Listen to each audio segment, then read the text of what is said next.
Hello po, welcome po dito sa Barangay Marikina Heights. Ito po ay isa sa mga barangay dito sa Marikina City. Ngayon po, nandito po tayo sa isa sa mga park po dito po sa aming barangay. Ayan po ay located sa Champagnat Street.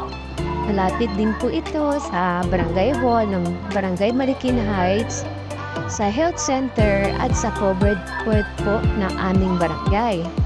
So makikita niyo po, malinis na malinis po yan dahil yan po ay well-maintained po ng ating mga taga-walis. Then maayos po ang ating mga opisyal at napapanatili po maayos at malinis ang bawat lugar po dito sa amin.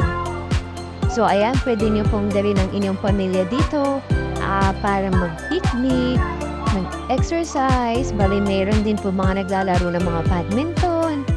Meron din po tayong mga nagbabike kasi meron din po tayong bike lane dyan sa ibaba. So, ligtas na ligtas po tayo dito sa lugar na ito.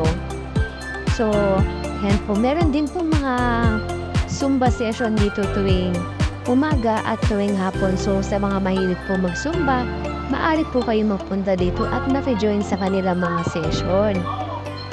So, ayan nga po. Makakalanghap din po kayo ng sariwang hangin dito. So, ayan po yung bike lane na sinasabi ko kanina. Mapapansin nyo, ayan din po yung brick. Malinis din po yan. Pinapanatili po talaga yan malinis para po maganda po sa paningin ng mga pupunta po dito sa aming park. Ayan po. Saka para makaiwas na rin po sa mga sakit na maaari nating makuha sa mga dumi.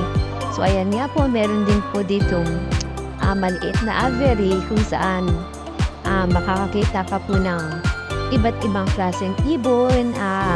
Kaya nakakatuwa po, kasi iba't ibang colors po yan.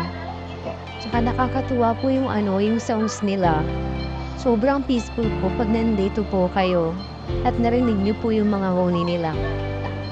So ayun po, sana po makapunta po kayo dito sa aming barangay, makabisita po kayo para makita niyo po yung sinasabi po namin na malinis na park po namin na pinagmamalaki po, isa po sa mga pinagmamalaki ng Barangay Marikina Heights.